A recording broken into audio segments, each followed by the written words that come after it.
என் அழைப்பு ஈமானிய விழிப்பு, குர்ஆனின் விழிப்பு, ஹதீஸின் விழிப்பு. அல்லாஹ் நம்மை சீராக்க மாட்டான் நாம் சீராகாத வரை. உங்களை பிரதிநிதிகளாக அல்லாஹ் மாற்றுவான். இந்த பூமியில் நீங்கள் பொருந்தக்கூடிய மார்க்கத்தை கொண்டு நிலைப்படுத்துவான். சும்மா கொடுத்துருவானா? யஅபுதூனனி லா யுஷ்ரிகூன பி ஷைஆ. நீங்கள் என்னை வணங்குவீர்கள், எனக்கு யாரையும் முனை வைக்க மாட்டீர்கள். வாகீமுஸ் ஸலாஹ், என்ன செய்வீர்கள்? என்ன செய்வீர்கள்? வாகீமுஸ் ஸலாஹ், ஆட்சியை கொடுத்தால் தொழுவீர்கள். வஆத்துஸ் ஸகாத், ஜகாத்தை கொடுப்பீர்கள். இந்த உலகத்தை நிர்வகிக்கக்கூடிய செல்வத்தில் மிகப்பெரிய செல்வம் ஜகாத். அந்த செல்வத்தை ஒன்று திரட்டினால் உலக வங்கிகளில் இருக்கக்கூடிய செல்வம் எல்லாம் தோற்று போகும். வஆத்துஸ் ஸகாத் வஅதீஉர் ரசூல, ரசூலை பின்பற்றுவீர்கள். லஅல்லக்கும் துர்ஹமூன். அல்லதீன இம்மக்கன்னாஹும் ஃபில் அர்த், இந்த பூமியில் உங்களை பிரதிநிதிகளாக ஆக்கினால் அகாமுஸ் ஸலாஹ், தொழுவீர்கள். அஸ்ஸலாஹ் அஸ்ஸலாஹ் அஸ்ஸலாஹ், என் வாலிபனே அஸ்ஸலாஹ். ரசூலுடைய கடைசி மரணத்தில் அழைப்பது அஸ்ஸலாஹ் யா உம்ம, அஸ்ஸலாஹ் யா உம்ம, என் சமூகமே தொழுகை தொழுகை. தொழுகை எடுத்துக்கொள்ளாமல் ஒரு சமூகம் போராடினால் அந்த போர்க்களம் வீண். தொழுகாத சமூகத்தின் மீது அல்லாஹ்வின் பார்வை இல்லை, அல்லாஹ்வின் வெற்றி இல்லை. ரமதானில் ஃபஜ்ரை நிரப்புவதை போல் தமிழகத்தின் பள்ளிகளில் ஃபஜ்ரை நிரப்பி பாருங்கள். அடுத்த துஹரில் அல்லாஹ்வுடைய வெற்றியை பார்ப்பீர்கள். போராட்ட களம் என்றால் தயாராகக்கூடிய வாலிபர்களே, உன் தூக்கத்தை விட்டு போராட தயாரா? நாளை மறுமையில் விசாரிக்கக்கூடிய முதல் விசாரணை அஸ்ஸலாஹ். பேர் என்ன? பேர் என்ன ஜி?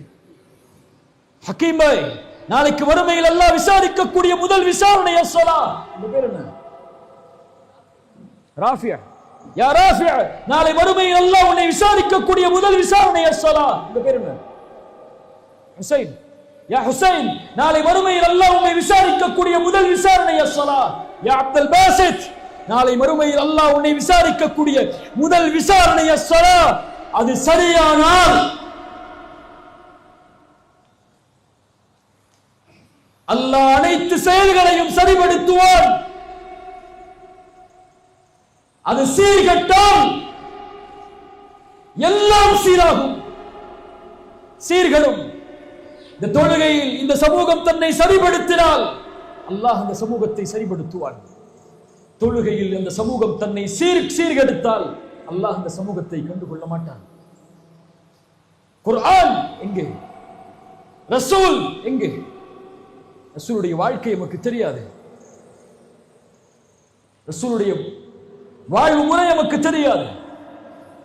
மக்காவில் ரசூலுல்லாஹ் எத்தனை ஆண்டு காலம், மதீனாவில் எத்தனை ஆண்டு காலம், அவங்களுடைய பிள்ளைகள் என்ன, அவங்களுடைய மனைவிமார்கள் யார், சஹாபாக்கள் யார், அவர்கள் எத்தனை பேர் பத்ரில், எத்தனை பேர் உஹதில், ஹுனைன் என்றால் என்ன, முஅத்தா போர் என்றால் என்ன, ரசூலுல்லாஹி ஸல்லல்லாஹு அலைஹி வஸல்லம் கலந்து கொண்ட போர்க்களங்கள் என்ன, வழிகாட்டிய போர்க்களங்கள் என்ன, அல்லாஹ்வுடைய தூதருடைய மதீனாவில் வாழ்க்கையில் அவர்கள் செய்த உடன்படிக்கைகள் என்ன, ஒப்பந்தங்கள் என்ன, ரசூலுல்லாஹி ஸல்லல்லாஹு அலைஹி வஸல்லம் நிர்வகித்த நிர்வாகத்திறன் என்ன, அல்லாஹ்வுடைய தூதர் செல்வத்தை எப்படி நிர்வகிக்க சொன்னார்கள், ஒரு சமூகத்தை, ஒரு தலைமைத்துவத்திற்கு எப்படி ரசூலுல்லாஹ் ஒரு சமூகத்தை பலப்படுத்தினார்கள், ஒரு பொருளாதாரத்தில் ரசூலுல்லாஹ் எப்படி ஒரு சமூகத்தை பலப்படுத்தினார்கள், நிர்வாக திறமையில், தலைமைத்துவ பண்பில், பொருளாதார வலிமையில் ஒரு சமூகத்தை ரசூலுல்லாஹ் கட்டமைத்த விதம் என்ன வழிகாட்டப்பட்டிருக்கிறதா? அறிந்திருக்கிறோமா? முறைப்படுத்தி இருக்கிறோமா? வக்ஃப் என்றால் என்ன? முதலில் எதுவெல்லாம் வக்ஃப், எப்படி இதெல்லாம் வக்ஃபு செய்யப்பட்டது, இந்த நாட்டில் எப்படி முஸ்லிம்களுக்கு இவ்வளவு பெரிய வக்ஃபு உரிமை உருவானது, இவ்வளவு செல்வம் அவர்களுக்கு எங்கிருந்து வந்தது, இதை கல்விப்படுத்திய, இதை முறைப்படுத்திய, இதை கொண்டு பொருளாதாரத்தை வலிமைப்படுத்திய, இதை கொண்டு முஸ்லிம் ஏழைகளின் கவலைகளை நீக்கிய, இதை கொண்டு முஸ்லிம் வாலிபர்களுடைய செல்வத்தை பெருக்கடிக்க உதவி செய்த ஒரு தலைமைத்துவ பண்பை உருவாக்குவதற்குரிய அடிப்படை இதை கொண்டு மெருகேற்றிய சமூகமாக மாறியா? இதற்காக நாம் போராடி கொண்டிருக்கிறோம். நான் போராட்டங்கள் வேண்டாம், இதை எதிர்க்காதீர்கள், இதை விமர்சனம் செய்யாதீர்கள், உங்கள் உரிமையை மீட்டெடுக்க நீங்கள் பள்ளியிலேயே உட்கார்ந்து கொள்ளுங்கள் என்றெல்லாம் அழைக்கவில்லை. உங்களை சீர்படுத்துங்கள். இதன் முதலில் இது அல்லாஹ்வின் அழைப்பு, இது அல்லாஹ்வின் அழைப்பு. இந்த ஈமானை கொண்டிருக்கக்கூடிய சமூகத்திற்கு வகான ஹக்கன் அலைனா நஸ்ருல் முஃமினீன், அல்லாஹ்வுடைய வெற்றி வரும், அல்லாஹ்வுடைய உதவி வரும். அல்லாஹ்வுடைய உதவி வருவதற்கு இரண்டாவது அடிப்படை வாத்திஉல்லாஹ வ ரசூலஹு வ லா தனாஸஉ ஃபதஃப்ஷலு வ தذهب ரீஹுக்கும். அல்லாஹ்விற்கு கட்டுப்படுங்கள், ரசூலுக்கு கட்டுப்படுங்கள், ஒருபோதும் சிதைந்து விடாதீர்கள். ஃபதஃப்ஷலு வ தذهب ரீஹுக்கும். நீங்கள் சிதைந்து விட்டால், நீங்கள் பிரிந்து விட்டால் உங்கள் கண்ணியத்தை, உங்கள் மதிப்பை இழந்து விடுவீர்கள். உங்களுக்குள்ளே எதிரிகளாக வாழாதீர்கள். உங்களுக்குள்ளே இன்னும் பகைமையும் வெறுப்பையும் கொண்டு தலைமைத்துவத்தில் பிரித்துக் கொண்டு உங்களுடைய சமூகத்தை பயணிக்க செய்யாதீர்கள். துஆத்துன் அலா அபுவாபி ஜஹன்னம். ரசூலுல்லாஹ்வுடைய ஒரு ஹதீஸ், நாம் செயல்படுத்த வேண்டிய ஹதீஸ். இந்த காலத்தில் ஹுதைஃபா அவர்கள் அறிவிக்கக்கூடிய முக்கியமான ஹதீஸ்களில் இதுவும் ஒன்று. நரகத்தின் வாசலில் இருந்து கொண்டு அழைப்பாளர்கள் உங்களை அழைத்துக் கொண்டிருப்பார்கள். அவர்களுக்கு நீங்கள் பதிலளித்தால் நரகத்தில் உங்களை தூக்கி வீசி விடுவார்கள். யா ரசூலல்லாஹ், அவர்கள் யார்? அவர்கள் எங்கிருந்து வருபவர்கள்? அல்லாஹ்வுடைய தூதர் ஸல்லல்லாஹு அலைஹி வஸல்லம் அவர்கள் சொன்னார்கள், அவர்கள் உங்களுடைய தோள்களை கொண்டு வருபவர்கள், உங்களுடைய நாவுகளை கொண்டு பேசுபவர்கள். யா ரசூலல்லாஹ், அந்த காலத்தில் நாங்கள் அவர்களை சந்தித்தால் நாங்கள் என்ன செய்வது? முஸ்லிம்களுடைய ஜமாஅத்தை சார்ந்திருங்கள், அதனுடைய இமாமை சார்ந்திருங்கள். யா ரசூலல்லாஹ், முஸ்லிம்களுடைய ஜமாஅத்தும் இல்லை, முஸ்லிம்களுடைய இமாமும் இல்லை என்றால் என்ன செய்வது? அவர்கள் எல்லோர்களையும் புறக்கணித்து வாழ்ந்து விடுங்கள். அதைவிட மரத்தின் மேல் வேரை பற்றி பிடித்துக் கொண்டு மரணிப்பது மேல். உங்களை ஓரணியில் சமூகத்திற்காக, சமூகத்தின் முன்னேற்றத்திற்காக ஓரணியில் நிறுத்தக்கூடிய தலைவர்களாக உங்களுடைய தலைவர்கள் இல்லை என்றால், தத்தந்தம் கொடிகள், தத்தந்தம் இயக்கங்கள் என்று அவரவர்களின் அழைப்புகளுக்கு நோக்கம் கொண்டு உங்களை அழைத்தால், இயக்கங்கள் கூடாதென்றோ, கொடிகள் கூடாதென்றோ, தமுமுக, தவ்ஹீத் ஜமாத், ஜாக் இது போன்ற இயக்கங்கள் எல்லாம் ஒட்டுமொத்தமாக பெயர்களை கலைத்துவிட்டு முஸ்லிம்களுடைய ஜமாஅத்தாக ஒன்று சேருங்கள் என்று சொல்வது இஸ்லாமிய மரபே கிடையாது. அன்சாரிகளை ரசூலுல்லாஹ் ஆதரித்திருக்கிறார்கள், அவுஸை ஆதரித்திருக்கிறார்கள், ஹஸ்ரஜை ஆதரித்திருக்கிறார்கள். அவர்களுக்கு என்று தனி கொடி இருந்தது, அவர்களுக்கு என்று தனி தலைவர்கள் இருந்தார்கள். அந்தந்த தலைவர்களுக்கு கீழ் அவர்களை பின்பற்றக்கூடிய மக்கள் இருந்தார்கள். ரசூலுல்லாஹ் அதை ஏற்றுக்கொண்டார்கள். அவர் ஆலோசனை கேட்கும் போது, முஹாஜிர்களை என்ன சொல்கிறீர்கள், அன்சாரிகளை என்ன சொல்கிறீர்கள், அவுஸை என்ன சொல்கிறீர்கள், இந்த கோத்திரத்தார்களை என்ன சொல்கிறீர்கள், பனு குரைதாவா, உங்களின் தலைவர் யார், அவர் சொன்னால் நீங்கள் ஏற்றுக்கொள்வீர்களா என்று அல்லாஹ்வுடைய தூதர் முஸ்லிம்களுடைய தலைமைத்துவத்தை அங்கீகரித்தார்கள். ஆனால் பிரிவை அல்ல. ஒரே போராட்டம், ஒவ்வொரு நாளும் ஒவ்வொரு இயக்கங்களும், ஒரே குரல், ஒவ்வொரு நாளும் ஒவ்வொரு கொடி. இது ரசூலின் சமூகமா? இது இயக்கத்தின் தலைமையா? இப்படி அல்லாஹ்வுடைய தூதருடைய வழிமுறைக்கு மாற்றமாக ஒரு சமூகத்தை பொது கருத்தில், கொள்கையை பத்தி எல்லாம் பேசல, கருத்து வேறுபாடு பத்தி எல்லாம் பேசல. நீங்க 8 தொழுங்க, 20 தொழக்கூடிய பள்ளி வச்சுக்கோங்க, நீங்க தொப்பி போறவங்களை உள்ள விடுங்க, நீங்க இன்னும் விடமாட்டேன்னு சொல்லி அடிங்க, நீங்க கை அசைக்கிறத பத்தி பேசுங்க, கை அசைக்காத பத்தி பேசுங்க, நீங்க ஜக்காத்தை ஒரு முறைன்னு சொல்லுங்க, நீங்க எத்தனை முறை வருஷத்துல கொடுக்கறத பத்தி பேசுங்க, பிறைய இந்த பிறையை கொண்டாடுங்க, நீங்க அந்த பிறையை கொண்டாடுங்க, இதுக்குள்ள நீங்க என்ன செஞ்சுக்கோங்க. இது மார்க்கம். அழகிய முறையில் பேசி கலந்துரையாடல் செய்து எது சத்தியமோ அதை சத்தியத்தில் எடுத்துக்கொண்டு, எது சத்தியம் இல்லையோ அதை கண்ணியமான முறையில் கையாளுங்கள். ஆனால் சமூகத்துடைய விஷயத்தில், பொது விஷயத்தில், அல்லது உங்களுடைய பார்வையில் சொல்ல வேண்டும் என்றால் ஒரு அரசியல் கருத்தில், ஒரு சமூகத்தை அரசியல் தரத்தில் உயர்த்துவதில் நீங்க ஒண்ணு சேரலன்னா மக்களை ஏமாற்றுகிறீர்கள், மக்களை ஏமாற்றுகிறீர்கள். இது ரொம்ப நாளைக்கு படிக்கிறது. இந்த வரக்கூடிய 2026 என் குரல் எல்லாம் ஒரு குரல் கிடையாது. இது சென்று இந்த தமிழகத்தை அப்படியே பிரதிபலிக்க போவதில்லை. என் ஆசையை சொல்கிறேன். உங்களுக்கு எதிராக வரக்கூடிய இந்த சோதனைகளில் இருந்து, திட்டங்களில் இருந்து உங்களை ஈமானை பலப்படுத்தியதற்கு பிறகு உயர்வு வேண்டும் என்றால் எல்லோரும் சேர்ந்து ஒரே கருத்தில் ஒரே ஒரே ஒரே முடிவில் ஒன்று சேருங்கள். அல்லாஹ் இந்த ஒற்றுமையை கொண்டு உங்களை கண்ணியப்படுத்துவார்.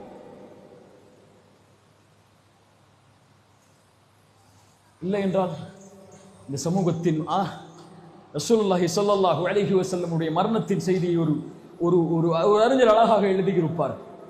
ரசூலுல்லாஹ் மரணிக்கவில்லை சமூகத்தை ஒருமைப்படுத்தாமல், ரசூலுல்லாஹ் கபரில் அடக்கமாகவில்லை சமூகத்தை ஒருமைப்படுத்தாமல்.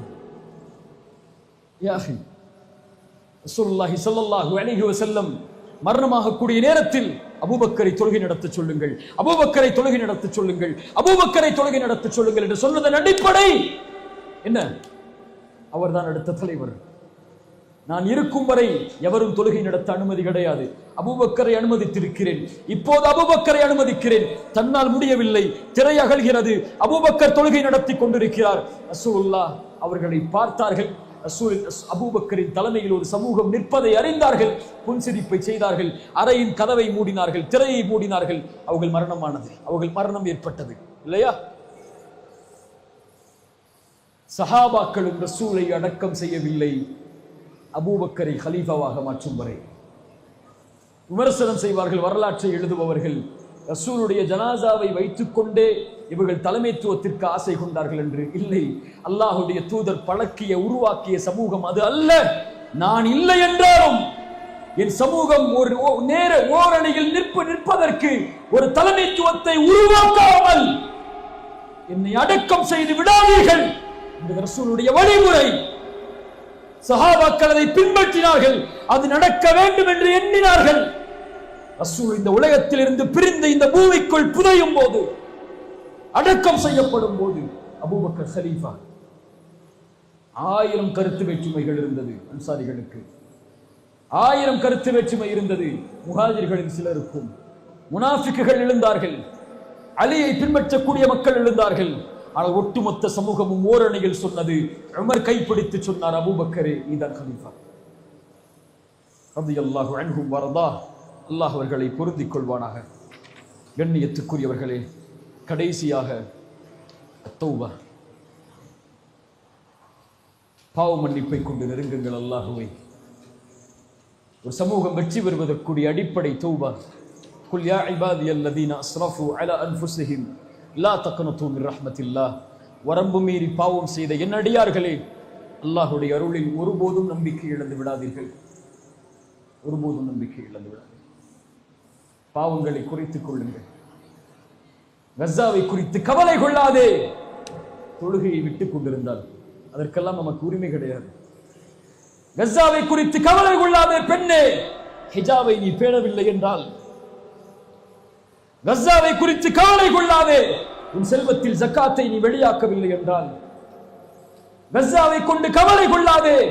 அல்லாஹ் தடுத்த ஹராமான காரியங்களில் உன் பார்வையை, உன் செயலை நீ வைத்திருந்தால் அதற்கெல்லாம் உனக்கு உரிமை இல்லை. கஸாவை கொண்டும் ஒரு உரிமைகள் மறுக்கப்படுவதை கொண்டும் கவலை கொள்ளாதே. இன்னும் தவறான அசிங்கமான காட்சிகளை பார்த்து, ஆபாச படங்களை பார்த்து ரசித்துக் கொண்டிருந்தால் கஸாவை கொண்டு கவலை கொள்ளாதே. சமூகமே, எந்த ஒரு சமூகம் போதையை ஒழிப்பதற்கு வந்ததோ அதே சமூகம் போதையை தன் சமூகத்தின் மத்தியிலேயே பரப்பி ஒரு சமூகத்தின் வாலிப சமூகத்தை தலைமட்டமாக்குவதற்குரிய முயற்சியை எடுப்பதில்லை. போன வாரம் கோயம்புத்தூர்ல 9 பேர் அரெஸ்ட் ஆக்கப்பட்டாங்க போதை வழக்குல. 9 பேருடைய பேரை படிச்சு பாருங்க, படிச்சு பாருங்க. போய் ஊட்டியில, இந்த மேட்டுப்பாளையத்தில், இந்த கீழக்கரையில், இந்த காயல்பட்டினத்தில், இந்த அதிராம்பட்டினத்தில் இங்கேதான் போதை கொடுக்கிறது என்ன பிரமதத்தார்களா? பிரமதத்தார்களா? அங்கெல்லாம் போதையை யூஸ் பண்ணி அந்த பீச் ஓரத்திலையும் ரோட்டோரத்திலையும் படுத்து கிடக்கிற வாலிபர்கள் எல்லாம் என்ன, அவங்க எல்லாம் அல்லாவை மறுத்து வாழக்கூடிய சமூகமா? யார் இவர்கள்? யார் இவர்கள்? இன்ஸ்டாகிராமிலும் சோசியல் மீடியாக்களிலும் சமூகத்துடைய புரட்சி செய்பவர்கள். ஆனால் இரவில் பார்களில், பப்புகளில், போதை வஸ்துக்களில், கஞ்சாக்களில், எத்துணை பப்புகளை, கஞ்சாக்களை விற்கக்கூடிய இடங்களை, கஞ்சாக்கள் அனுமதிக்கப்படக்கூடிய பப்புகளை நடத்துபவர்கள் முஸ்லிம்கள். இதை எதிர்த்து எப்போது போராடப் போகிறீர்கள் இயக்கங்களே? இதிலிருந்து சமூகத்தை எப்போது பாதுகாப்பதற்கு உங்களுடைய உயிர்களை அர்ப்பணிக்கப் போகிறோம் என்று சொல்லப் போகிறீர்கள்? என் எதிர்கால சமூகம் போதையிலும், அந்நியத்திலும், அசிங்கத்திலும், ஆபாசத்திலும், அசிங்கமான காட்சிகளிலும், இசைகளிலும், சினிமாக்களிலும் மூழ்கி நாசமாகி கொண்டிருக்கிறது. இதை குறித்த கவலை இல்லாமல், இதை குறித்த விழிப்புணர்வு இல்லாமல், இந்த பாவங்களிலிருந்து சமூகத்தை தடுப்பதற்குரிய அறிஞர்களையும் தலைவர்களையும் உருவாக்காமல் எந்த சமூகத்தை வெற்றி பெற செய்ய போகிறோம்? தூபு இலல்லாஹ். நீ போதையை உட்கொண்டிருந்தால் உன் சமூகத்தின் நிலைமையை கொஞ்சம் நினைத்து பார்த்துக்கொள். ஒரு பச்சிளம் குழந்தை கசாவில் பாலஸ்தீனத்தில் கொலை செய்யப்படுகிறது. அநீதத்தால் இதற்கான உதவியை நீ செய்ய வேண்டும் என்றால் நீ காசு பணத்தை நீ அங்கு போய் போராடவெல்லாம் வேண்டாம். இருக்கக்கூடிய பாவத்தை விடு. பாவத்தை தூக்கி எறி. அந்த பாவத்தை உன் கண்ணை ஆபாசப்படங்களில் இருந்து மூடிக்கொள். சமூகத்திலும் ஆணும் ஆணும் திருமணம் செய்யக்கூடிய, ஆணும் ஆணும் ஒன்று சேரக்கூடிய, பெண்ணும் பெண்ணும் ஒன்று சேரக்கூடிய கே லெஸ்பியன் போன்ற பழக்கங்களும் அதிகமாகி கொண்டிருக்கிறது. ஒரு சமூகம் தன்னை அழிப்பதற்கு என்ன பாவங்களை எல்லாம் ரப்பிடத்திலே காட்ட வேண்டுமோ அதையெல்லாம் திறந்து காட்டிக் கொண்டிருக்கிறது. நான் பாவம் செய்யவில்லை, நான் பயானுக்கு வந்துட்டேன், அவன் தான் பப்புல உட்கார்ந்து பாவம் செஞ்சுட்டு இருக்கிறான், அவன் களிமா சொல்லியிருந்தான்னா ஒத்த கூஃபித்னத்தன், பயந்துகொள் சோதனையை தனிப்பட்ட நபர்களுக்கெல்லாம் அல்லாஹ் கொடுக்க மாட்டான். ஒரு சோதனை அல்லாஹ் இறக்க வேண்டும் என்றால் அதில் நல்லவர்கள் இருந்தாலும் அல்லாஹ் அந்த பாவங்களை கொண்டு அந்த சமூகத்தை சோதிப்பான். என் பாவம் என் சமூகம் அழிவதற்கு காரணமாகாமல் இருந்தால் போதும். நான் சமூகத்திற்கு நலவு செய்யவில்லை என்றாலும் மேடையில் ஏறி பிரச்சாரம் செய்யவில்லை என்றாலும் பாவத்திலிருந்து ஒதுங்கிக் கொண்டு என் சமூகத்திற்கு நான் உதவி செய்தால் போதும். தவறான எண்ணங்களும் காட்சிகளும் வரும்போது அந்த குழந்தையின் கதறல் சத்தத்தை பார். பசியால் நடக்கக்கூடிய அந்த குழந்தைகளை பார். உன் நாட்டில் உணவை கொண்டு, ஆடையை கொண்டு, உரிமைகளை கொண்டு, நிலத்தை கொண்டு நீ தாக்கப்படக்கூடிய இந்த எதிர்ப்புகளை கொஞ்சம் நினைவில் கொள். எதிர்கால சமூகம் உருவாகி கொண்டிருக்கிறது. இது தரைமட்டமாக்குவதற்குரிய எல்லா முயற்சிகளும் ஆபாசங்களை கொண்டும், போதைகளை கொண்டும், சினிமாக்களை கொண்டும், இசைகளை கொண்டும், அல்லாஹ்வை விட்டும் மறுமையை விட்டும் திசை திருப்பக்கூடிய ஒரு மிகப்பெரிய போர் நம் மீதும் தொடுக்கப்பட்டு கொண்டிருக்கிறது. தூபு இலல்லாஹ், லா தக்னது மின் ரஹ்மத்தில்லாஹ், லா தக்னது மின் ரஹ்மத்தில்லாஹ். அல்லாஹ்வுடைய அருளில் ஒருபோதும் நம்பிக்கை இழந்து விடாதீர்கள். இல்லா மன் தாப வ ஆமன வ அமில அமலன் சாலிஹன் ஃபஉலாயிக யுபத்திலுல்லாஹு ஸய்யிஆத்திஹிம் ஹஸனாத். அல்லாஹ் நம்முடைய பாவங்களுக்காக மன்னிப்பை தேடினால் அல்லாஹ் நம்முடைய பாவங்கள் அனைத்தையும் நன்மையாக்கி தந்து விடுவான். தூபு இலல்லாஹ், அல்லாஹ்வை நோக்கி தௌபாவை கொண்டு வாருங்கள். நூஹ் சொன்னார், தௌபா செய்யுங்கள், இஸ்திக்ஃபார் செய்யுங்கள், அல்லாஹ் வானங்கள் பூமிகளில் இருந்து அருட்கொடையை கொண்டு வருவான். அல்லாஹ் ரப்புல் ஆலமீன் சொல்கிறான், வலவ் அன்ன அஹ்லல் குரா ஆமனு வத்தகௌ லஃபதஹ்னா அலைஹிம் பரகாத்தின் மினஸ் ஸமா. அந்த கூட்டம் அல்லாஹ்வை நம்பிக்கை கொண்டு, அல்லாஹ்வை தக்வாவை கொண்டு பயந்திருந்தால், அல்லாஹ்வை தக்வாவை கொண்டு பயந்திருந்தால், ஈமான் கொண்டு தக்வாவை கொண்டு பயந்திருந்தால், லஃபதஹ்னா அலைஹிம் பரகாத்தின் மினஸ் ஸமா, அல்லாஹ் வானங்கள் பூமிகளுடைய பரக்கத்துகளை அல்லாஹ் திறந்து வைப்பான். பரகாத்தின் மினஸ் ஸமாஇ வல் அர்த். தக்வாவை கொண்டும் ஈமானை கொண்டும் அல்லாஹ்வுடைய மார்க்கத்தை பலப்படுத்தினால் லபரகாத்தின் மினஸ் ஸமாஇ வல் அர்த், அல்லாஹ் வானங்கள் பூமிகளுடைய பரக்கத்தை உங்களுக்கு திறந்து வைப்பான். இயன்சுருக்குமுல்லாஹு ஃபலா காலிப லக்கும். அல்லாஹ் உங்களுக்கு உதவி செய்தால் யாரும் அந்த உதவியை மிகைக்க முடியாது. வய்யஹ்துலுக்கும், அல்லாஹ் கைவிட்டு விட்டால், எந்த தலைவர்கள் உங்களுக்காக குரல் கொடுத்தாலும், எந்த மக்கள் உங்களுடைய உரிமைகளுக்காக போராடினாலும், யார் உங்களுக்காக எழுந்து நின்றாலும், ஃபமந்தல்லதி யன்சுருக்கும் மின் பஅதி, அல்லாஹ்வை விட யார் உங்களுக்கு உதவி செய்து விட முடியும்? அதற்கு பிறகு அல்லாஹ்வை தவிர யார் உங்களுக்கு உதவி செய்ய முடியும்? அல்லாஹ் உதவி செய்வான். வகான ஹக்கன் அலைனா நஸ்ருல் முஃமினீன். முஃமின்களுக்கு உதவி செய்வது அல்லாஹ் தன் மீது கடமையாக்கி கொண்ட கடமை. இன் தன்சுருல்லாஹ யன்சுருக்கும். நீங்கள் உதவி செய்தால் அல்லாஹ் உதவி செய்வான். அல்லாஹ்வுடைய மார்க்கத்திற்கு உதவி செய்யுங்கள், ஈமானை கொண்டு செய்யுங்கள். தௌபாவை கொண்டு செய்யுங்கள், நல்லவர்களாக மாறி செய்யுங்கள், பாவங்களை விட்டு செய்யுங்கள். அல்லாஹ்விடத்திலே மறுமைக்காக, சொர்க்கத்திற்காக, ரசூலுடைய மார்க்கத்திற்காக, அல்லாஹ்வின் மார்க்கத்திற்காக உங்களை இணைத்துக் கொள்ளுங்கள். தீனோடும், பள்ளிகளோடும், நல்ல அறிஞர்களோடும், சிறந்த தலைமைத்துவத்தோடும், சமூகத்துடைய விழிப்புணர்வோடும், நிர்வாகத்துடைய திறமையில், பொருளாதாரத்துடைய திறமையில், தலைமைத்துவத்துடைய திறமையில், நீதியின் திறமையில் சமூகத்துடைய வாலிபர்களை உருவாக்க வேண்டிய கட்டாய சூழல் இருக்கிறது. பொருளாதாரத்தில் சமூகம் தன்னை பலப்படுத்திக் கொள்ள வேண்டும். நீதி நிர்வாகத்தில் சமூகம் தன்னை பலப்படுத்திக் கொள்ள வேண்டும். மக்களை சந்திப்பதற்கு முன்னால் சிறந்த தலைவர்கள் தலைமைத்துவ பண்பில் தங்களை தயார்படுத்திக் கொள்ள வேண்டும். நிர்வாக திறமையில் தங்களை தயார்படுத்திக் கொள்ள வேண்டும். தன் வாழக்கூடிய நாட்டில் தன்னால் பலன் கிடைக்கக்கூடிய மக்களாக, தன் ஈமானை கொண்டவர்களை அரவணைத்துக் கொள்ளக்கூடிய மக்களாக மாறினால் இந்த நாடும், இந்த மக்களும், இந்த உலகமும் நமக்காக குரல் கொடுக்கும். எப்போதும் அல்லாஹ் ரப்புல் ஆலமீன் நம்மை பலப்படுத்துவானாக. அல்லாஹ் ரப்புல் ஆலமீன் நம்முடைய ஈமானை அல்லாஹ் உயர்த்துவானாக. நம்முடைய கண்ணியத்தை அல்லாஹ் உயர்த்துவானாக.